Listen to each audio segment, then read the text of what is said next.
pada saat pandemi COVID-19, perekonomian Indonesia yang asalnya 5,02% menurun drastis menjadi 2,97%. Hal ini disebabkan dibatasnya kegiatan aktivitas perindustrian dan hal-hal yang berbaur dengan aktivitas perekonomian. Namun, pada saat 2024 pasca pandemi, perekonomian di Indonesia bertumbuh naik sekitar 5,02% dengan pertumbuhan per triwulannya 0,53%. Nah, bagaimana cara menghitung pertumbuhan perekonomian tersebut? Di sini dijelaskan menurut konsep pendapatan nasional untuk menentukan hasil dari perhitungan tersebut.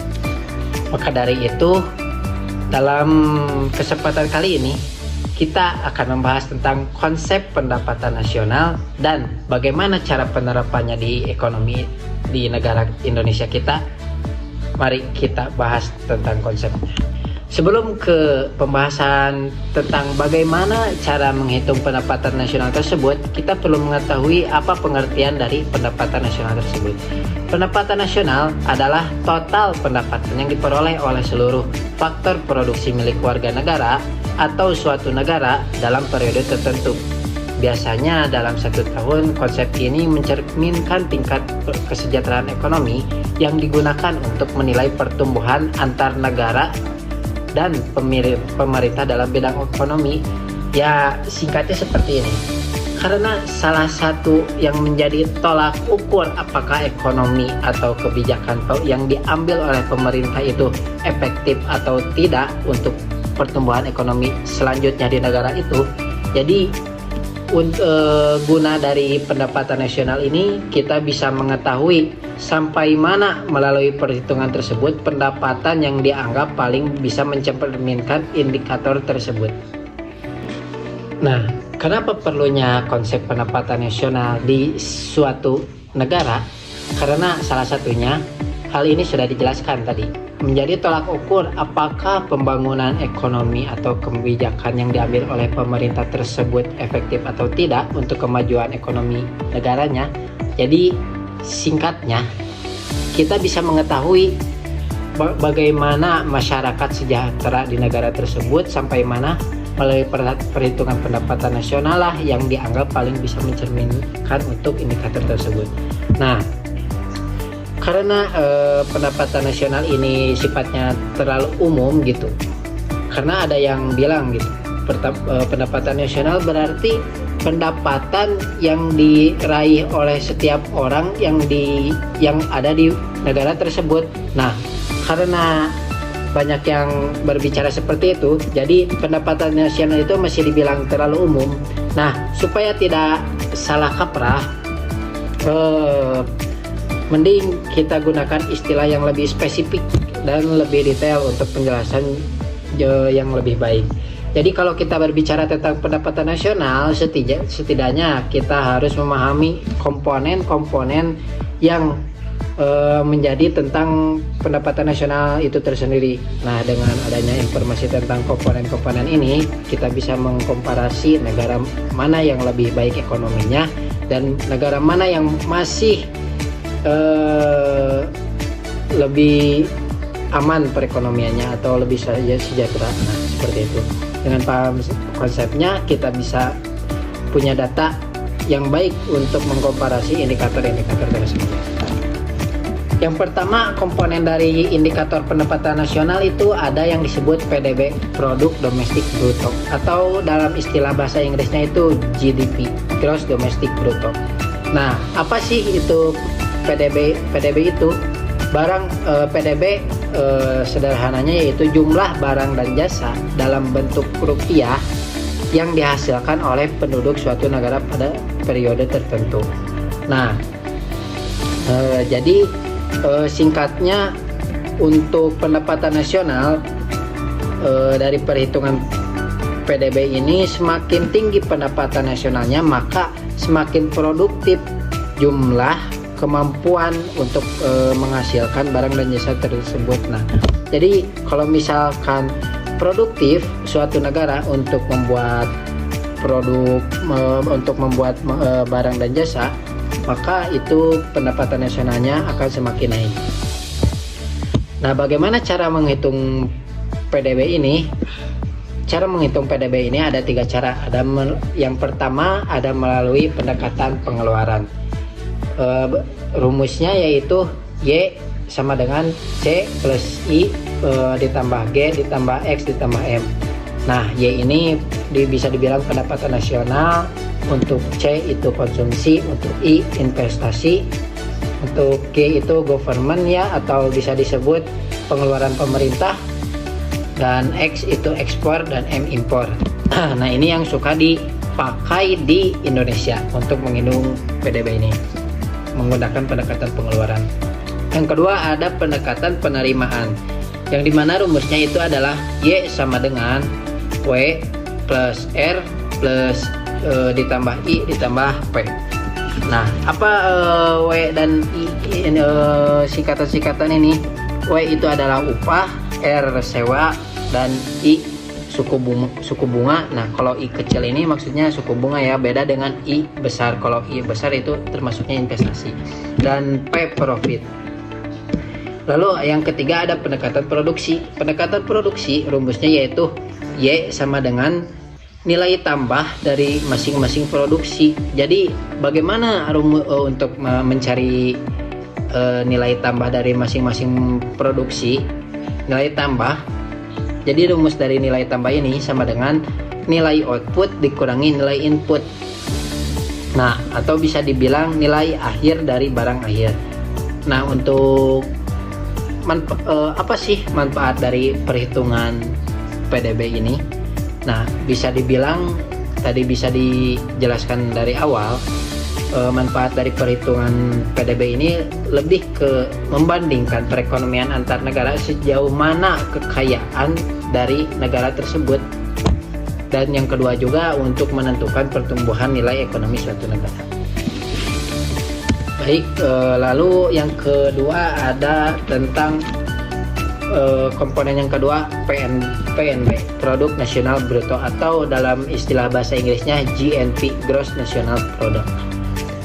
Karena yang dibahas tadi PDB itu tentang jumlah barang yang dihasilkan oleh seluruh wilayah, atau ya berarti bisa diartikan setiap orang yang ada di wilayah tersebut, mau itu warga negara asing maupun warga negara asli.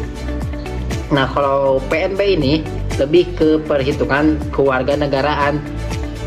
Jadi lebih banyak mana warga negara Indonesia pendapatannya daripada warga negara asing. Nah, maka untuk menghitung PNB ini rumusnya yaitu PNB sama dengan PDB ditambah warga negara kita di luar negeri dikurangi warga negara asing di dalam negeri.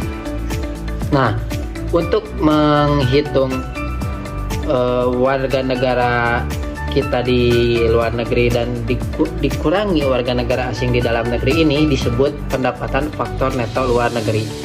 Nah, karena untuk hasil dari pengurangan ini bisa positif atau negatif. Mengapa bisa begitu? Karena ya logikanya seperti ini. Kalau misalkan dibandingkan warga negara kita yang kerja menjadi TKI gitu di luar negeri, penghasilannya lebih besar mana? Warga negara kita yang kerja di luar negeri atau warga negara asing yang kerja di negara kita? Ya jelas-jelas jawabannya warga negara asing yang kerja di negara kita, karena contohnya banyak gitu ya, warga negara kita yang kerja di luar negeri seperti menjadi pembantu atau menjadi karyawan, tapi warga negara asing yang kerja di negara kita menjadi manajer, menjadi CEO, atau menjadi pemegang perusahaan dan lain-lain lah yang jabatannya tinggi. Lalu kompeten yang ketiga itu ada PNN, Produk Nasional Neto. Nah, rumus PNN ini yaitu PNN sama dengan PNB dikurangi penyusutan atau depresiasi, atau istilah lainnya depresiasi. Komponen yang keempat yaitu, nah ini untuk menghitung pendapatan nasional bersihnya. Rumusnya yaitu PNN dikurangi pajak tidak langsung ditambah subsidi. Lalu komponen yang kelima ada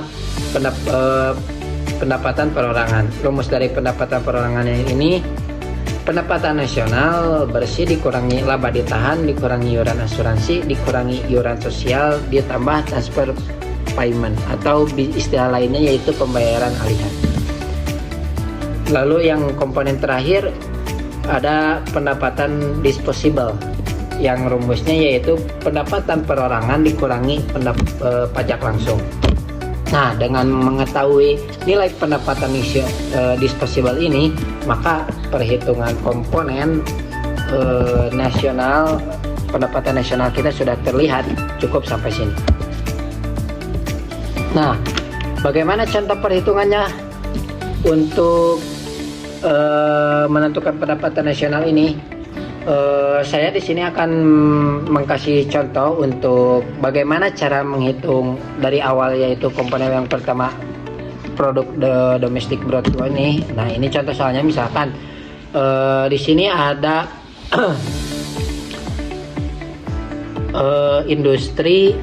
sektor industri yang berasal dari kapas yang berakhir menjadi baju. Nah, di sini ada nilai output dan nilai input.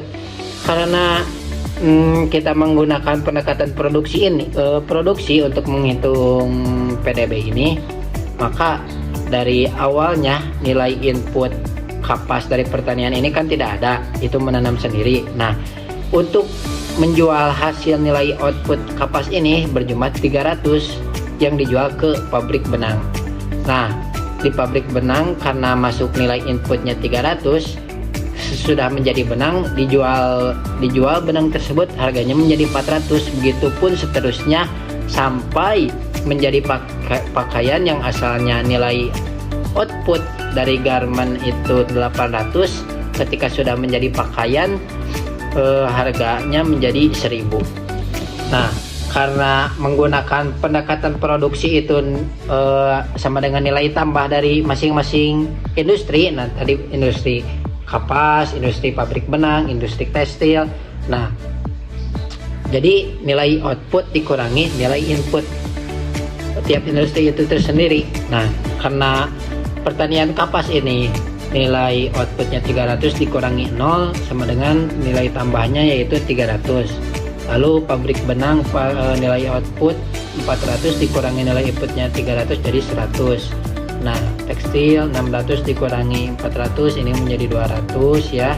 Garment juga sama, nilai tambahnya menjadi 200. Dan perdagangan pakaian ini nilai 1000 dikurangi 800 juga 200. Nah, untuk hasilnya